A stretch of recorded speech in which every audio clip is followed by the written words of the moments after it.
On va prier. Seigneur, donne-nous un esprit de révélation.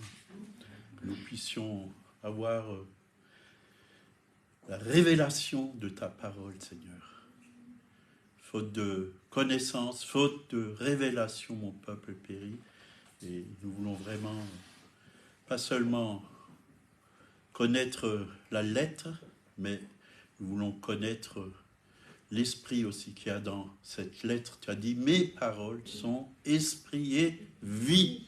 Elles nous communiquent la vie, elles nous communiquent la santé, elles nous communiquent la délivrance. Oui, elles nous communiquent tous les bienfaits de Dieu. Et tu as dit, compte les bienfaits de Dieu, mets-les tous devant tes yeux, au travers d'un chant. Tu verras, qu'en l'adorant, combien le nombre en est grand. Et nous voulons regarder à toi ce matin, au nom de Jésus. Amen. Amen. Dieu est là, qui le croit? Amen. Si vous ne le croyez pas, je préfère partir tout de suite. Mais comme vous le croyez, je veux rester là avec vous. Et je veux vous apporter ce que Dieu a mis sur mon cœur. Voilà. Certains m'ont entendu ces derniers temps, et j'ai souvent dit, il faut qu'il croisse et que je diminue. Voilà le message que Dieu a mis sur mon cœur. Et je crois que c'est ce que Dieu veut que je dise. J'avais préparé 2 autres messages, mais le Seigneur m'a dit non, c'est pas pour maintenant. Il faut qu'il croisse et que je diminue. Qui a dit cela dans la parole de Dieu? Jean-Baptiste. Jean-Baptiste, et je crois qu'il a vraiment raison. Jean 3, verset 30, il faut qu'il croisse et que je diminue. Voilà. Jean-Baptiste, il est venu pour que Christ soit vraiment élevé, pour que Christ soit vu. Et lui, il a diminué. Parce que tout le monde allait chez Jean-Baptiste pour se faire baptiser, se repentir. Mais quand Jésus est venu, il a dit, je ne suis pas digne de délier les courroies de ses souliers. Il n'est pas digne. Ben nous aussi, on n'est pas digne. Mais Dieu nous a rachetés en son Fils Jésus, et Jésus nous a montré le chemin. Il est le chemin, la vérité et la vie. Nul ne vient au Père que par lui. Jésus est venu nous révéler le Père. Et c'est ça la chose la plus importante, qu'on puisse connaître le Père. Et quand on a eu la révélation du Père, on a des repères. On n'est plus orphelin. On n'est plus orphelin. On sait qu'on a un bon Père, plein de compassion, plein d'amour, miséricordieux, lent à la colère, riche en bonté. Connaître le cœur du Père, c'est la chose la plus merveilleuse. Vous voyez, quand j'ai commencé à connaître le cœur du Père, Dieu a guéri mon cœur. Dieu m'a délivré de toute captivité. J'ai vu que je n'étais plus seul. Toute la solitude qu'il y avait au fond de moi-même, elle a disparu. Elle s'est envolée. J'ai reçu sa plénitude. Et c'est ce qu'on reçoit. On n'est plus orphelin parce qu'on a l'esprit du Père. On a été adopté par ce Père merveilleux. Merveilleux. Donc, il faut qu'il croisse dans votre vie. Si on ne grandit pas, qu'est-ce qui se passe? C'est qu'il y a un problème. Un enfant qui ne grandit pas, c'est qu'il y a un problème. Il n'est pas en bonne santé. Un arbre, j'ai planté des arbres il n'y a pas longtemps, 2 arbres, un cerisier et un couetché. Mais ça grandit, ça grandit. Il faut qu'il croisse. Ça bourgeonne maintenant. C'est des arbres petits, mais ils commencent à grandir, les branches poussent, les bourgeons éclatent, et il y a des fleurs, et bientôt il y aura des fruits. Ben, c'est pareil pour notre vie. Et toute la nature nous parle de la mort et de la résurrection. L'hiver, il n'y a plus rien sur les arbres, tout qui tombe, bon, à part certains arbres, mais tout tombe, les feuilles, ça perd les feuilles. C'est la mort, mais printemps, il y a la vie qui revient. C'est la résurrection. Dieu nous parle de la croix même au travers de la nature. Et si on veut grandir, ben, il faut passer par la croix. faut se nourrir de la croix, de ce que Dieu a fait pour nous sur la croix de Golgotha. Et pour cela, il nous faut une révélation de la croix. Si on n'a pas une révélation de la croix, on ne comprendra pas l'œuvre de la croix, parce que c'est une folie pour l'être humain. Un jour, j'ai parlé à quelqu'un de la croix, un couple très riche, pratiquement les gens les plus riches de Colmar, et ils m'ont dit, mais quand la femme m'a répondu, mais ce père, il n'avait pas d'amour, puisqu'il a donné son fils à crucifier. C'est qu'elle n'a rien compris. On ne peut pas comprendre humainement. On a besoin de la révélation de la croix. Dieu a tant aimé le monde qu'il a donné son Fils unique, afin que quiconque croit en lui ne périsse point, mais qu'il ait la vie éternelle. Voilà ce qui s'est passé à la croix. La vie éternelle, c'est Zoé, qui veut dire vie de Dieu, nature de Dieu, vie de Dieu, nature divine. On a besoin de recevoir cette vie. Un fils, il a la nature de son père. Nous sommes des fils et des filles. Dieu nous a donné sa nature, sa nature. Et c'est important de marcher en lui, avec sa vie en nous. La vieille vie à la croix, elle a été clouée avec Jésus. Nous avons été crucifiés avec Christ. Et nous vivons maintenant une nouvelle vie en lui. Donc, Jean 12, verset 23, Jésus leur répondit, « L'heure est venue où le Fils de l'homme doit être glorifié. En vérité, je vous le dis, si le grain de blé qui est tombé en terre ne meurt, il reste seul. Mais s'il meurt, il porte beaucoup de fruits. Celui qui aime sa vie la perdra, et celui qui est sa vie dans ce monde la conservera pour la vie éternelle. » Voyez, nous devons mourir à notre propre vie pour recevoir la vie de Dieu. C'est celle-là qui est importante. Elle est éternelle. Elle est éternelle. Alors, donc Dieu a établi deux lois. Donc la première, la loi de la croissance, et la deuxième, la loi de la diminution. Il faut qu'il croisse et que je diminue. Si tu veux grandir en Christ, d'abord tu dois te nourrir de lui, tu dois recevoir de lui, tu dois marcher avec lui, tu dois obéir, c'est important, mais tu dois aussi laisser ta vie, renoncer à toi-même. C'est Jésus qui l'a dit, hein. C'est pas moi. Renoncer à sa propre vie. Et c'est vrai que moi, ma propre vie, le dimanche matin, c'était dormir jusqu'à midi. Peut-être aller à la montagne, me promener, ou à la pêche, ou au bistrot, boire un bon Ricard. Ouais. Mais maintenant que je suis en Christ, le dimanche matin, comme j'ai renoncé à ma propre vie et que j'ai donné ma vie à Dieu, c'est lui qui l'a conduit, j'aime bien venir au culte, pour le louer, pour l'adorer. Et vous aussi, puisque vous êtes là. Et c'est bon de louer et adorer Dieu. C'est bon de lui avoir donné notre vie, de lui avoir donné notre cœur. Et nous devons nous abandonner totalement à lui. Pas 99%, mais 100%. Bien sûr que ça ne se fait pas à coup de baguette magique. Dieu n'est pas un magicien. Mais chaque jour, Dieu va nous montrer ce qui n'est pas encore à sa gloire dans nos propres cœurs. Il va nous le montrer, avec amour, parce que Dieu est amour. Hein. Moi, j'ai connu un Dieu par la connaissance, quand j'étais à l'école, là, ici, à l'école Pasteur, quoi. On a eu le catéchisme, et le curé nous lisait la Bible, mais il ne fallait surtout pas qu'on parle. Et tout ce qu'il disait, il fallait l'écrire. Aussi vite, il nous lisait l'évangile, il fallait écrire. Et si quelqu'un disait un mot, dans le coin, puni. Ça, c'est pas mon Dieu. C'est pas un Dieu qui vous donne des coups de matraque.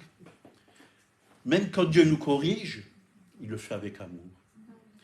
Quand il nous corrige, c'est pour notre bien, c'est pour nous montrer le chemin. Le verbe châtier ne veut pas dire frapper. Le verbe châtier, dans la parole de Dieu, c'est nous corriger pour nous remettre sur le bon chemin, avec amour. Moi, je sais que j'ai une fille, je ne lui ai jamais donné la fessée. Et je n'ai pas envie de lui donner la fessée, de toute façon. Hein. Parfois, j'ai élevé un peu la voix, simplement. Et ça a suffi, elle a commencé à pleurer. Elle a compris. Une fois, j'ai tapé comme ça, mais doucement comme ça. Puis, elle a compris qu'elle ne devait plus faire ça. Voilà. C'est tout simple. L'autorité. Le bâton, c'est l'autorité que Dieu nous donne. C'est la parole d'autorité.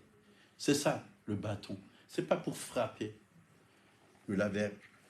Alors, faisons attention à notre façon de vivre, parce que si moi, on m'aurait frappé, si mon père me frappait, je n'avais plus envie d'avoir un père tel. Un père qui me bat, qui me fait du mal. Mais un père d'amour, ce n'est pas un père qui me frappe, c'est un père qui me corrige pour mon bien. Et alors, j'ai envie d'être corrigé. C'est la bonté de l'Éternel qui nous conduit à la repentance. Voilà. C'est marqué dans la parole de Dieu. Ce n'est pas un coup de bâton ou quoi que ce soit. Bien au contraire. Moi, ça m'aurait éloigné de Dieu, ces choses. Voyez. J'ai rencontré un Père d'amour, miséricordieux, lent à la colère, riche en bonté. Et c'est ce Dieu que je crois. Donc la loi de la croissance ajoute quelque chose. Et la loi de la diminution, cela enlève quelque chose de nos vies. Quelque chose de mauvais, bien sûr. Mais la loi de croissance qui est en Jésus, ça nous apporte quelque chose de plus. Vous voyez, vous n'avez pas remarqué que la croix, c'est un plus. Hein? La croix, c'est un plus. Un plus pour votre vie. Jésus est mort pour que vous recevez de lui quelque chose de plus que vous aviez avant. Et ce plus, c'est cette vie abondante qu'il y a en Christ.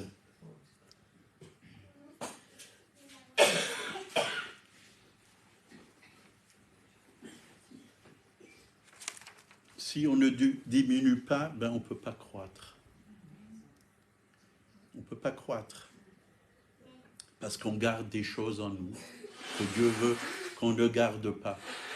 Mais si on lui les donne, ces choses, là où il va mettre le doigt, et Dieu, il sait où mettre le doigt sur notre vie. Il sait ce qui ne va pas sur notre cœur. Il va nous le montrer avec amour. Pas pour nous accuser. Parce qu'on connaît l'accusateur des frères, c'est le malin. Mais Dieu, quand il nous montre quelque chose, c'est pour notre bien. Et quand on lui dit oui, quand on se plie, il faut être pliable dans la vie chrétienne. Pliable, ça veut dire se plier à Dieu, être d'accord avec Dieu, lui dire oui, c'est vrai Seigneur. J'ai péché contre le ciel et contre toi, je ne suis plus digne d'être appelé ton fils. Et le fils prodigue, qu'est-ce qui s'est passé quand il est rentré à la maison du Père? Est-ce que le Père lui a dit, tout ce que tu as fait là, c'est pas bien. Tu as dépensé tout l'héritage que je t'ai donné avec les prostituées, tu as fait n'importe quoi. Non, il l'a accueilli les bras ouverts. Il était tout heureux que son fils revienne chez lui à la maison. Il lui a donné, il a dit chercher le plus beau des vêtements. Il l'a revêtu pour couvrir la honte. Et il a tué le veau gras. Il a fait la fête. Il a fait la fête. Mais le fils, plus âgé, cadet, Il était jaloux, jaloux. Ça, c'est l'esprit religieux. Alors que le fils cadet, il a dit, tu as jamais, pour moi, fait une fête, tu as jamais fait un chevreau. Hein. Il lui a dit, mais tout ce qui est à moi est à toi. Tout t'appartient. C'est aussi pour toi. Tu as le droit. Éphésiens 1, versets 9 à 11. Là, il nous a dit, nous faisons connaître le mystère de sa volonté, selon le bienveillant dessein qu'il avait formé en lui-même, pour le mettre à exécution, réunir toutes choses en Christ, celles qui sont dans les cieux et celles qui sont sur la terre. Quel est le dessein de Dieu? Quelle est sa volonté? Dieu nous la révèle dans sa parole. Réunir toutes choses en Christ, celles qui sont dans les cieux et celles qui sont sur la terre. Donc, Dieu veut que tous les gens de ce monde viennent à Christ et aussi toutes nos vies, qu'elles puissent lui appartenir, que nous soyons un devant lui, unis en pensée, en esprit, unis dans l'âme. Ils étaient qu'un seul cœur, les premiers chrétiens, une seule âme. Ils étaient unis en Christ. Et c'était Christ qui devait être vu, glorifié, élevé.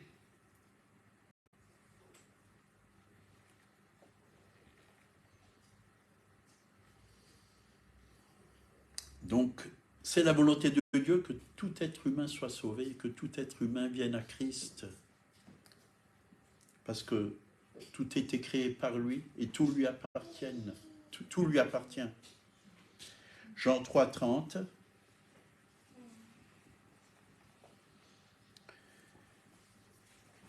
Ça correspond à la volonté et au dessein de Dieu. Il le fera en faisant grandir Jésus et en diminuant toute autre chose. C'est-à-dire que vraiment, tout ce qui n'est pas de Jésus, ça doit disparaître de nos vies.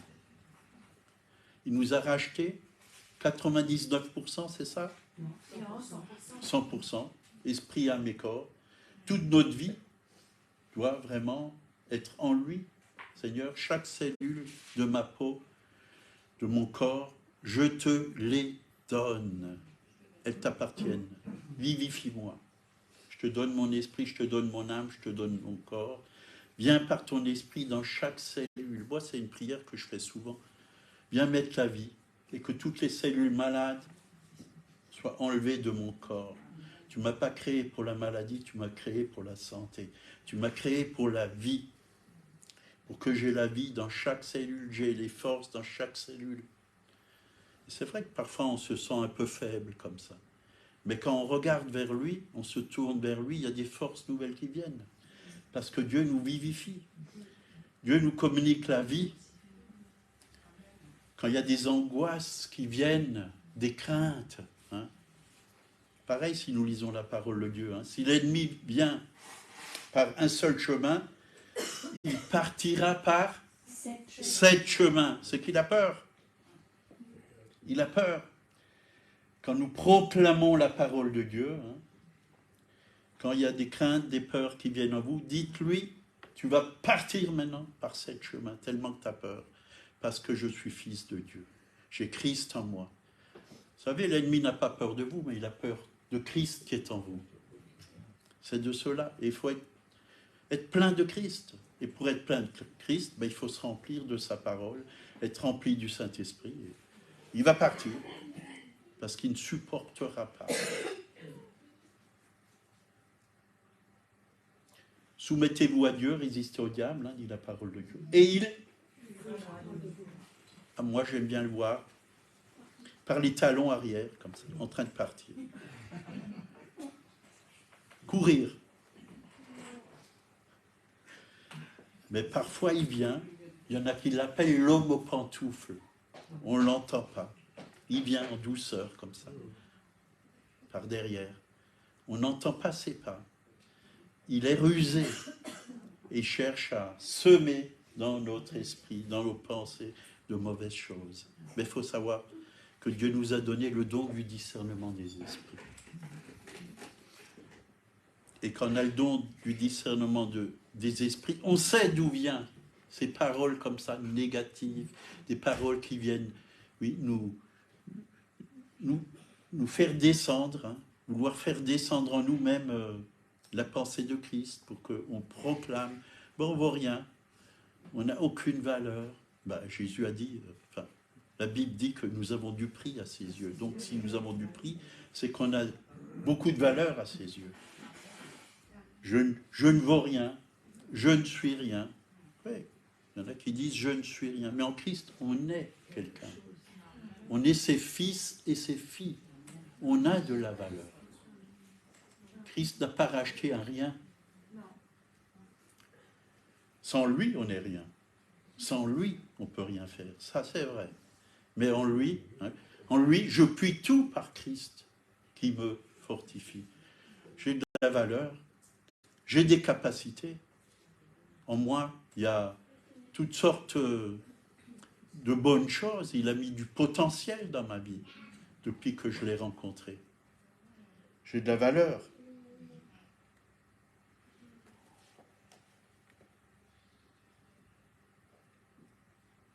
Tout a été créé par lui et pour lui, Colossiens 1,16, pour ceux qui veulent prendre des notes.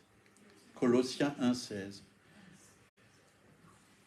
Donc la volonté de Dieu, c'est que l'homme soit en Christ. Il a créé l'homme à son image et à sa ressemblance.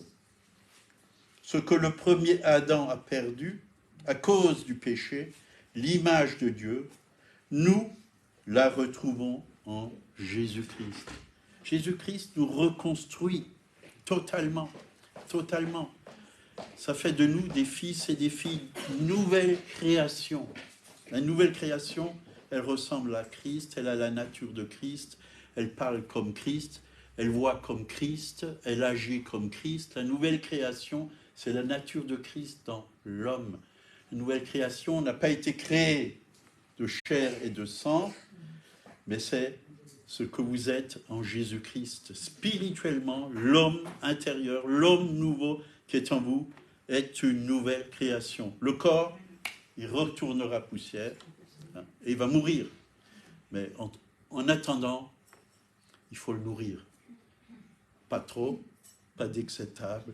Il faut le nourrir, il faut en prendre soin, parce que nous avons été créés à son image. Romains 8, versets 28 à 29. Nous savons du reste que toute chose concourt au bien de ceux qui aiment Dieu, de ceux qui sont appelés selon son dessein, car ceux qu'il a connus d'avance, il les a aussi prédestinés à être semblables à l'image de son Fils, afin que son Fils fût le premier-né d'entre plusieurs frères. Jésus est le premier-né d'entre les morts. Le premier échantillon de la résurrection. Oui, quand une femme accouche, qu'est-ce qui sort en premier? La tête.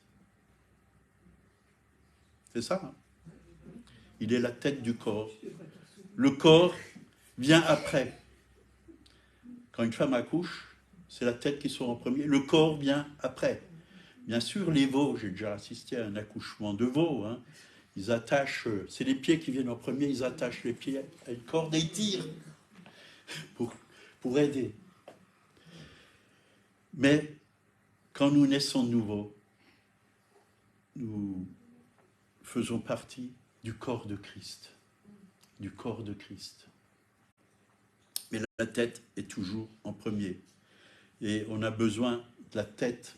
Le corps a besoin de la tête. On est unis au corps. Il n'y a pas la tête et le corps à part, non. On est un en Christ. On est unis en Jésus-Christ.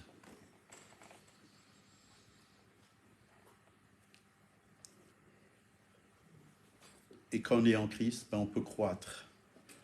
Quand on marche selon Christ, on peut croître. Marcher en lui. Et vous allez trouver dans, sur tous les épîtres, plusieurs passages en Christ. En Christ, en Christ. Et c'est important de savoir ce qui s'est passé en Christ, qui nous sommes en lui. Le proclamer aussi avec notre bouche. Proclamer, confesser, confesser, qui nous sommes en lui. Nous sommes lavés, nous sommes justifiés, nous sommes libérés, nous sommes guéris, comme on l'a entendu ce matin dans la parole prophétique. Nous sommes de nouvelles créations en Christ. Toutes choses sont devenues nouvelles. Proclamez la vie nouvelle, pas la vieille vie, puisque Christ s'est occupé de la vieille vie. Il l'a mis sur la croix. Bien sûr, il n'a pas mis votre corps sur la croix. C'est spirituellement que Christ nous a pris avec lui. Il a pris notre esprit, notre âme et nos corps sur la croix. Il a crucifié tout ce qui... Vraiment, cette vieille vie, cette vieille nature qu'on a héritée d'Adam. La vie de péché. Et il nous a donné sa nature. Une vie nouvelle. Bien sûr que cette vieille nature, parfois elle veut se manifester tout à nouveau dans nos vies. Hein. Il y en a qui disent que le vieil homme sait nager, mais moi je n'y crois pas. Vous avez déjà vu quelqu'un qui est mort, qui sait encore nager? Non. Il faut croire tout simplement qu'il est mort. Il faut croire ce que la parole de Dieu dit. Bon. Si on rajoute des choses, comme certains ont rajouté, on va droit dans le mur. Galates 4, 19. Mes enfants, pour qui j'éprouve de nouveau les douleurs de l'enfantement, jusqu'à ce que Christ soit formé en vous. Et c'est vrai, quand on est né de nouveau, on est des bébés. Spirituellement, on est des bébés. Et on a besoin de grandir. Et qu'est-ce qu'on donne aux enfants? Le lait, le lait. Mais en Jésus, on reçoit le lait spirituel. Il faut avoir les bases. Les bases d'abord. Puis après, de la nourriture un peu plus solide. Parce qu'un enfant, quand il naît, est-ce qu'il a des dents? Non. On ne peut pas mordre. On ne peut pas lui donner de la viande. Parce que pour manger de la viande, il faut des dents. Ben, on va grandir si on commence par les bases, la nourriture, le lait spirituel. Et petit à petit, de la nourriture un peu plus solide. Un peu plus solide. Et du beefsteak après. Du bon beefsteak. Pour être des hommes mûrs, forts, victorieux, qui ont peur de rien, qui n'ont pas peur de l'ennemi. Donc, il y a de puissantes révélations dans ce verset. Jésus doit être formé en nous. Pour qu'il puisse le faire, nous devons diminuer. Et lui, laisser de plus en plus de place. Cela demande du renoncement à soi, une soumission à sa volonté. 1 Jean 4, 4. Vous, petits enfants, vous êtes de Dieu et vous les avez vaincus parce que celui qui est en vous est plus grand que celui qui est dans le monde. Vous voyez, même les petits enfants sont vainqueurs sur les idoles. Ils savent que Jésus est, une fois qu'ils sont nés de nouveau, ils savent. Moi, quand je suis venu à Jésus, ben, je savais que tout ce qu'il y avait dans ce monde, les statues que les gens adoraient, les faux dieux, je savais qu'il n'y avait qu'un Dieu, que le Père s'est révélé dans ma vie en Jésus-Christ et que Jésus était mon Dieu. J'avais un Père dans le ciel qui s'occupait de moi sur la terre et qui avait l'Esprit de Dieu aussi, qui est Dieu, Père, Fils et Saint-Esprit. Ben, on a vite fait de reconnaître les idoles et qu'en lui on est vainqueur sur toutes ces choses. On n'a même plus envie de ces choses. Je mets deux paquets, parfois plus, de cigarettes par jour et en plus des joints, du hashish, de l'herbe. Je prenais du LSD, je me shootais avec du speed, cocaïne, héroïne mélangée. Tout ça, c'est parti instantanément. quand j'ai donné mon cœur à Jésus. Et je l'ai même vu partir de moi. Quand Jésus est rentré, c'est sorti de moi. Toute ma vieille vie, je l'ai vu défiler comme ça, comme un film. Vous avez vu un film? J'ai vu mon vieil homme partir. Et j'ai vu vraiment le Seigneur venir dans ma vie avec cette paix, cette joie, cet amour. Je n'étais plus le même. Je me rappelle, je me suis regardé dans la glace. J'ai dit, mais j'ai plus le même regard. Il y a une lumière maintenant dans mes yeux. J'avais gardé quelques photos de ma vieille vie. Je les ai montrées à Monique. Elle a dit, jette ça. Horrible, tes yeux. On aurait cru le diable. Parce que l'ennemi était en moi. Mais gloire à Dieu, tout ça a disparu. Bien sûr que toutes les conversions au Seigneur ne se font pas pareil. Chacun vit autrement. Mais quand je vois l'apôtre Paul, c'était radical.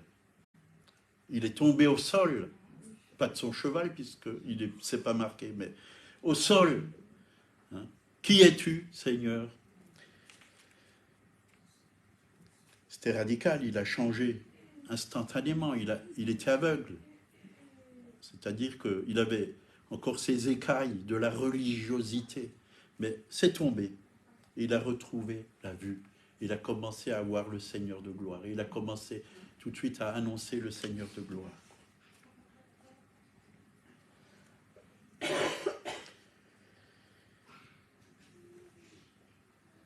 Donc il faut lui laisser toute la place.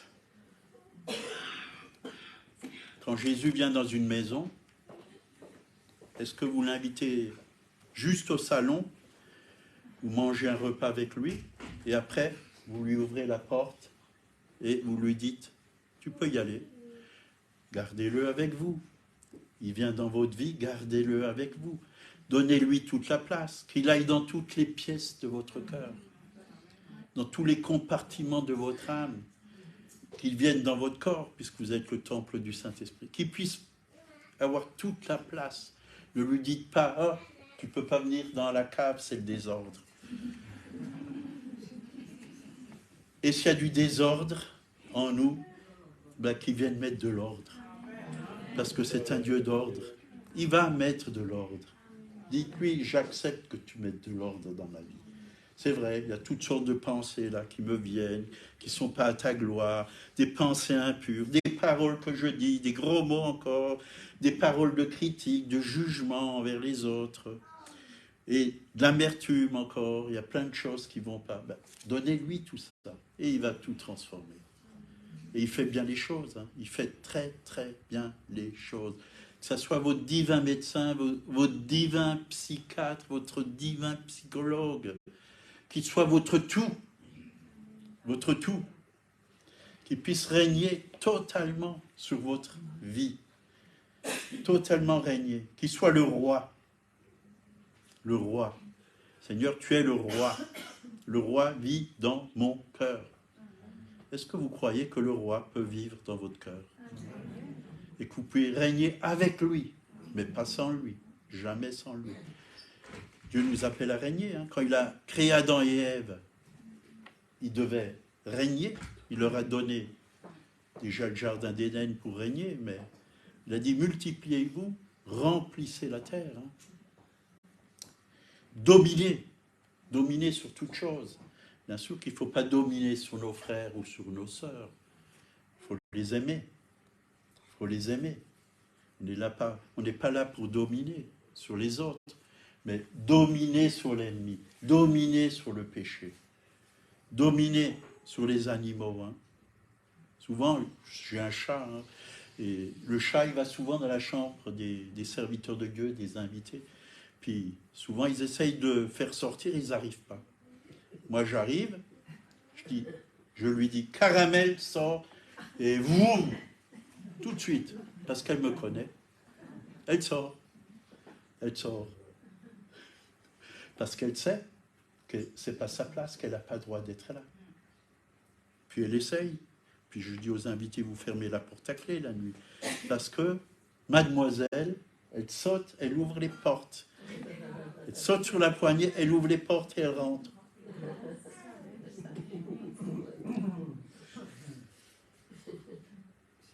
Par contre, elle ne ferme pas les portes. Souvent, elle sort, elle ouvre la porte de la cave, elle sort. Mais elle ne les ferme pas. Ça, j'arrive pas à lui faire fermer les portes.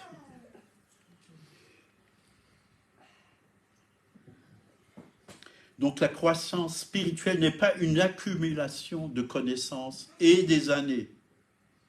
C'est simplement plus de lui et moins de moi. Il doit grandir, alors je diminue. Il y a des chrétiens qui ont une grosse tête comme ça. Ils savent tellement de choses, mais ils ne savent pas mettre en pratique. C'est comme quelqu'un qui va à l'école pendant des années. Il connaît tout. Tout.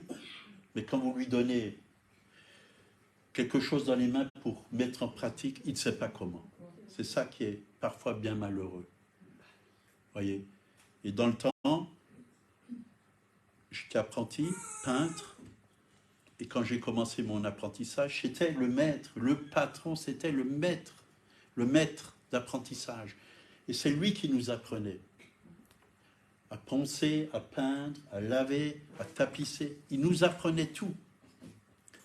Et maintenant, les entreprises, ils vont d'abord à l'école pendant je ne sais pas combien de temps, ils apprennent tout, mais quand ils viennent sur un chantier, les patrons les embauchent, ils ne savent rien faire. Ils savent tout dans la tête, mais ils ne savent rien dans la pratique. Et c'est ça, nous devons mettre en pratique ce que nous entendons chaque jour, parce qu'on entend avec nos oreilles spirituelles, on entend la voix de Dieu, mes brebis entendent ma voix. Mettre en pratique ce qu'on entend, c'est important. Ce n'est pas que la connaissance intellectuelle, c'est la parole qui nous est révélée, que nous pouvons mettre en pratique.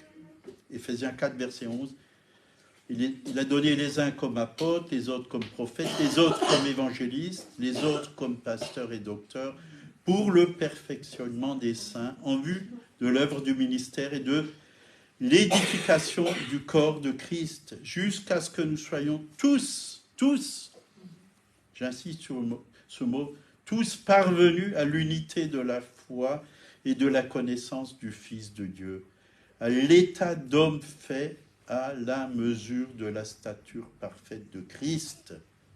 Tous, le mot connaissance en grec, épignosis, épi signifie plein ou complet.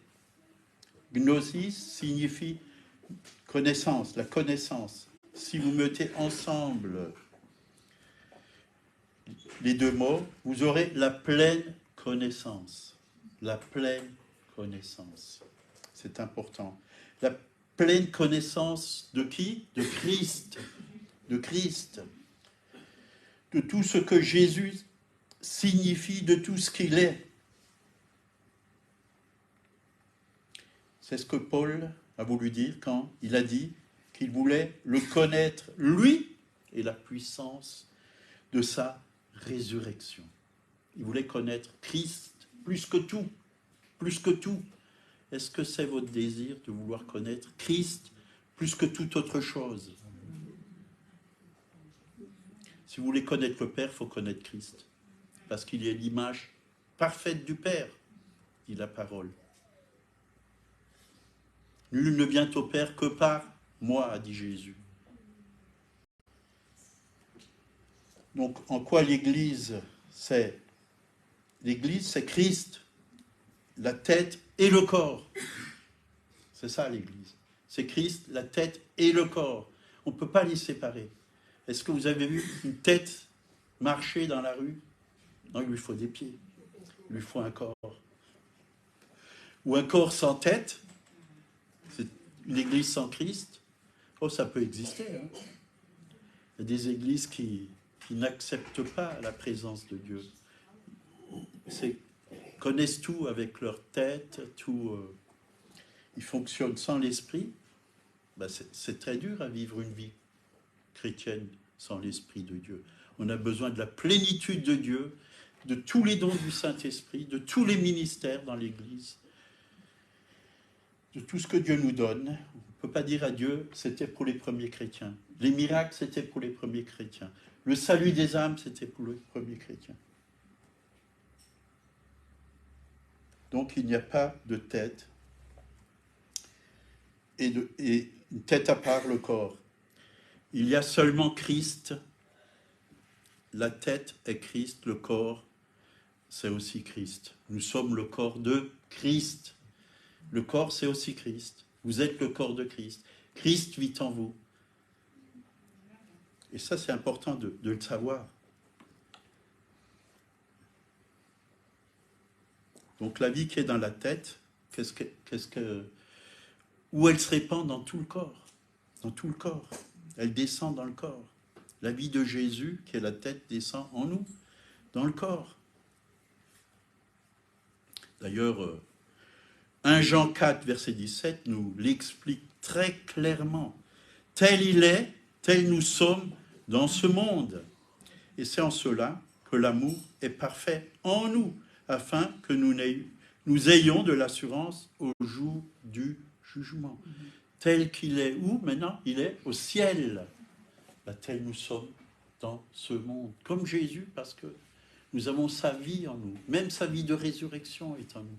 Nous sommes ressuscités avec lui, nous sommes assis avec Christ dans les lieux célestes. On n'est pas séparés en disant « Ah, mais Dieu il est là-haut. Hein. Il ne s'intéresse pas à ce qui se passe sur la terre. Hein. » Et c'est ce qu'on m'a dit dans ma religion. Dieu, il est tellement loin, derrière les nuages, vous ne pouvez pas le voir, vous ne pouvez pas le connaître. Si c'est ça, ça sert à quoi un tel Dieu? Moi, je voulais un Dieu qui se révèle, qui se fait connaître, pas qui se cache. Mais c'est bon, c'est bien de le chercher, parce qu'il y a des choses cachées dans la parole de Dieu. Hein. Il y a des choses cachées. Et il n'y a que le Saint-Esprit qui peut nous les révéler. Dans la parole, il y a beaucoup de choses cachées. Mais c'est pour qu'on le cherche aussi, que ces choses sont cachées. Il y a ceux qui ont faim et soif qui vont le découvrir, parce qu'ils veulent aller au bout des choses, ils veulent connaître. Est-ce que vous avez faim et soif? Moi, je pourrais dévorer, je dévore, bien souvent la parole de Dieu. Je la dévore, je la dévore, je la dévore. Mais quand je suis plein. Merci Seigneur. Je suis plein. Je vais déjà digérer tout ce que tu m'as donné. Une fois que j'ai digéré, j'ai de nouveau faim. J'ai de nouveau faim.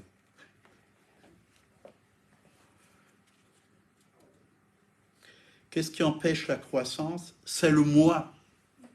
Le moi. Le problème, c'est moi. Pas le diable. Le diable a été dépouillé il y a 2000 ans. Jésus l'a vaincu et il l'a mis sous nos pieds. Le diable n'a que la puissance que nous lui donnons. Il a seulement cette puissance. Jésus a dit, le malin n'a rien en moi.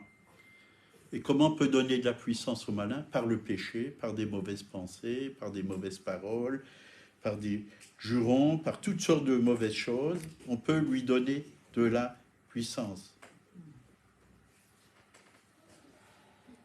Donc pour que Christ puisse grandir, le je ou le moi doit diminuer. Donc la mesure de la croissance de Jésus est directement liée à la mesure de la diminution du moi.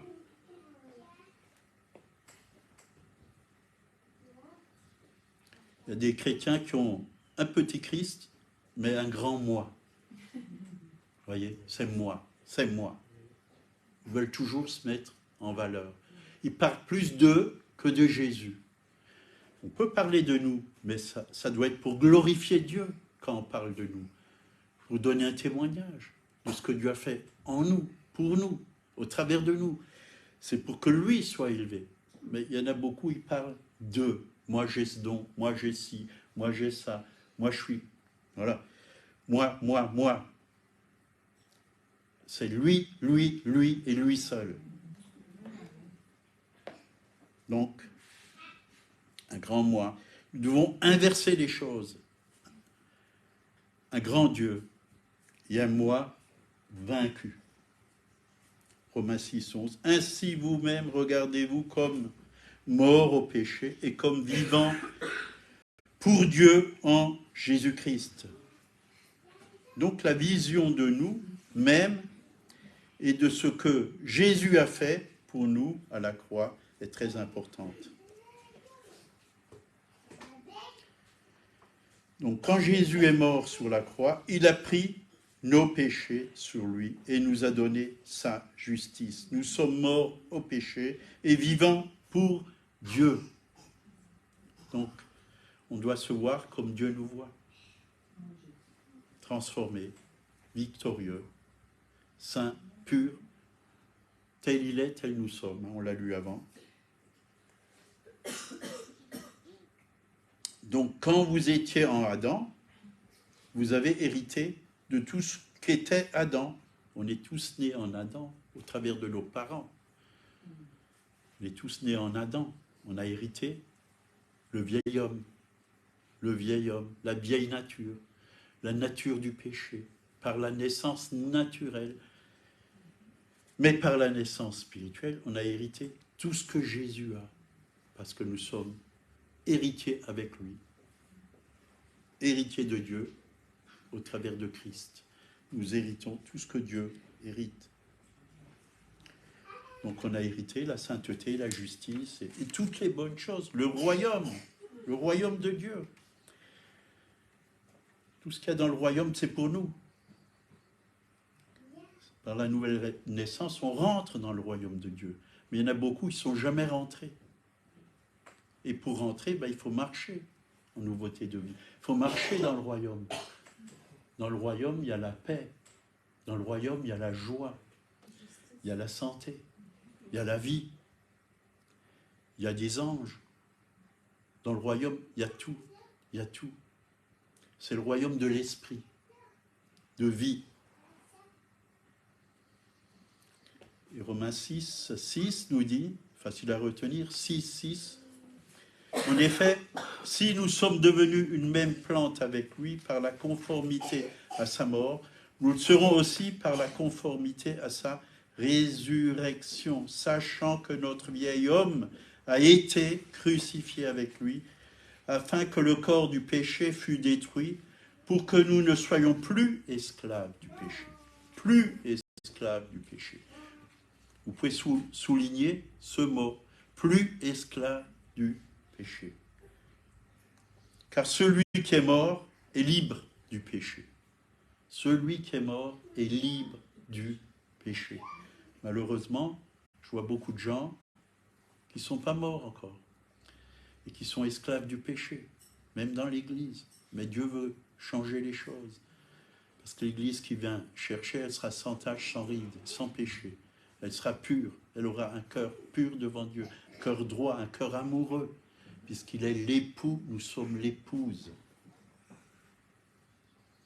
Donc la loi de la croissance commence avec la révélation de Christ, la loi de la diminution commence avec la révélation du moi, que le moi doit mourir. C'est ça, il doit même partir. Alors, il essayera toujours de revenir, bien sûr. La chair, elle est toujours là.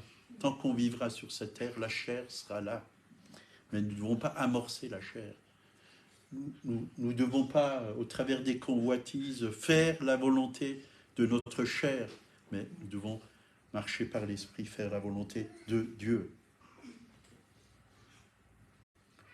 Jean 3, verset 30, Jean-Baptiste dit que Jésus doit grandir et que le moi doit diminuer.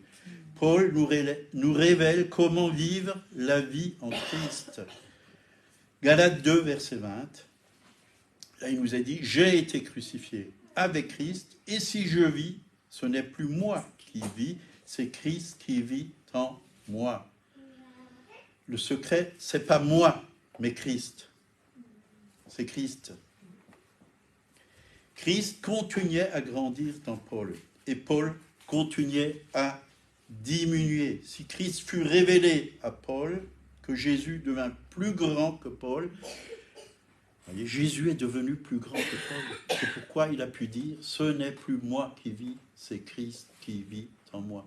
Le Paul, il était crucifié, mort avec Christ. Mais quand les gens voyaient Paul, ils voyaient Christ.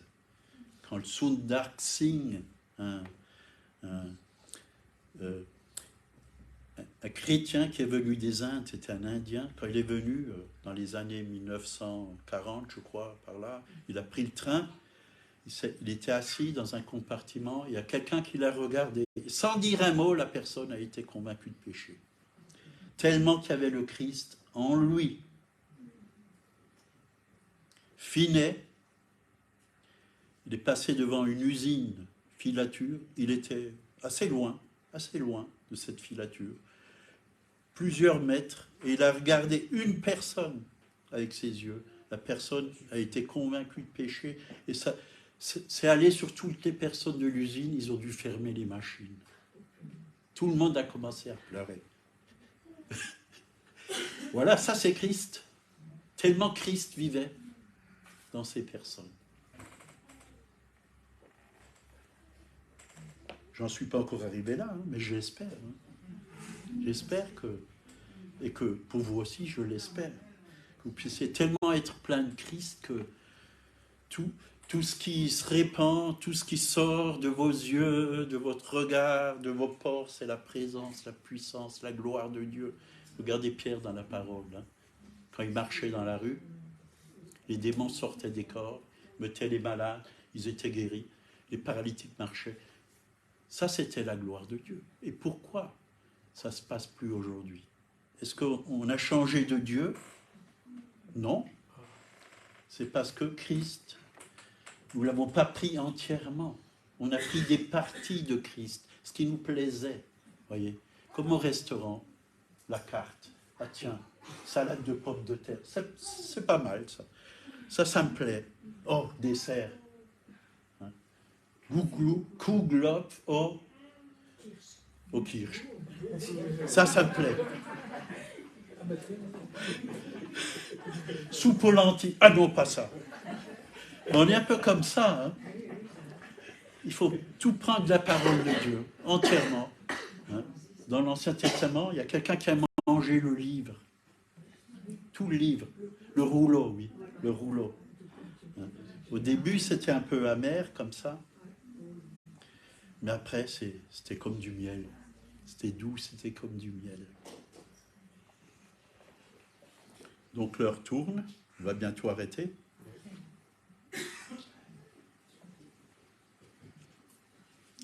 Donc la mort du moi, c'est le retour à la vie avec Dieu. Et ça doit être une expérience quotidienne. La croix est le chemin qui nous mène à la vie de résurrection. Et c'est vrai que sans mort, il n'y a pas de résurrection. Sans mort, Jésus n'a que ressuscité des morts. Et s'il y a une église qui est morte, ce n'est pas un problème pour Jésus, il peut la ressusciter. Et si vous êtes dans votre vie, il y a la mort spirituelle, Jésus peut mettre la vie, il peut tout transformer. Tout transformer.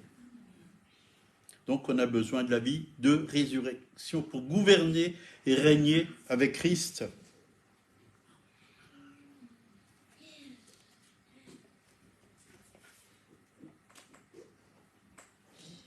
L'apôtre Paul, il a pu dire dans Philippiens 1, verset 21, « Car Christ est ma vie et la mort m'est un gain. » La vie, ce n'est pas ce qu'il m'a donné ou ce qu'il me donne, mais c'est ce qu'il est. C'est ce qu'il est. Ma vie, c'est ma vie. Nous avons la vie en lui. Je suis la résurrection et la vie.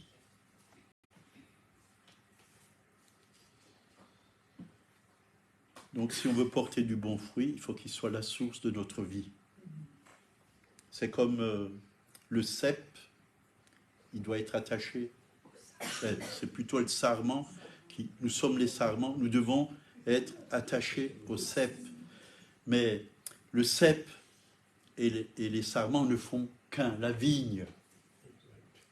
Nous devons être unis au Christ, faire un avec lui pour porter du fruit. Prenez un sarment tout seul, il ne pourra jamais porter du fruit. Voilà.